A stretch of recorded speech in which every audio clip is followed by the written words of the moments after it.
দুরূদ পড়তেছি, সূরা পড়তেছি, তাও আমার নার্ভাসনেস কাটে না। কিন্তু প্রশ্ন পাওয়ার পর দেখি সবই কমন, আলহামদুলিল্লাহ। আমি অনেক নার্ভাস ছিলাম, কিন্তু আমার পরীক্ষা অনেক ভালো হয়েছে। তুলনামূলকভাবে এক্সামটা অনেক সহজ হয়েছে, আলহামদুলিল্লাহ ভালো। তো এক্সাম ভালো হয়েছে। মানে এত নার্ভাস ফিল হচ্ছিল, আমি তো দুরূদ পড়তেছি, সূরা পড়তেছি, তাও আমার নার্ভাসনেস কাটে না। কিন্তু যখন লেখা শুরু করলাম তখন আর কি লিখতে লিখতেই সময় চলে গিয়েছে। ঘুম থেকে ওঠার পর আমার অনেক ভয় ছিল, নার্ভাস ছিল আজকে প্রশ্ন কমন আসবে কিনা, কিন্তু প্রশ্ন হাতে পাওয়ার আগ পর্যন্ত নার্ভাস ছিলাম কি আসবে, কিন্তু প্রশ্ন পাওয়ার পর দেখি সবই কমন, আলহামদুলিল্লাহ। সব লিখছি, টিচাররা গার্ড দিয়েছে, কিন্তু টিচারদের ব্যবহার অনেক ভালো ছিল। ভবিষ্যৎ পরিকল্পনা যেহেতু আমি কমার্স নিয়ে পড়েছি, ব্যাংকার হওয়ার ইচ্ছা আছে। আজকের পরীক্ষা কেমন হলো? ইনশাআল্লাহ অনেক ভালো। আমি অনেক নার্ভাস ছিলাম, কিন্তু আমার পরীক্ষা অনেক ভালো হয়েছে।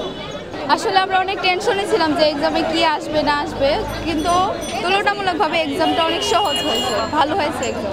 ভবিষ্যতে যেহেতু আমি সায়েন্স নিয়ে পড়ছি, ডাক্তারি লেভেলে আমি পড়তে চাই।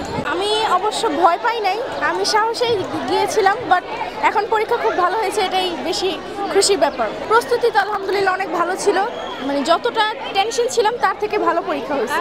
মা বাবা অনেক সহযোগিতা করেছে, টিচাররা অনেক সহযোগিতা করেছে, আমি অনেক কষ্ট করেছি, পরে এখন পরীক্ষা আলহামদুলিল্লাহ ভালো।